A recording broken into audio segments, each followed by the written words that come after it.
ChatGPT finally joined much of the rest of the internet and started running ads. On February 9, OpenAI began testing sponsored placements at the bottom of answers for free tier users. OpenAI is asking some brands to commit at least $200,000 and charging $60 per thousand ad views, a rate that puts it in the same bracket as premium TV and streaming. A typical banner ad on the open web costs $2 to $10. OpenAI is pricing itself alongside the Super Bowl, not the sidebar.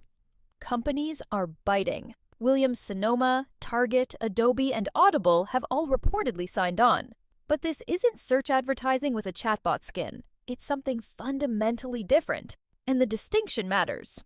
In traditional search, users type a query and receive a list of options. The ad sits beside or above organic results, and the user understands they are comparison shopping. The power dynamic is clear. In a chatbot conversation, the dynamic shifts.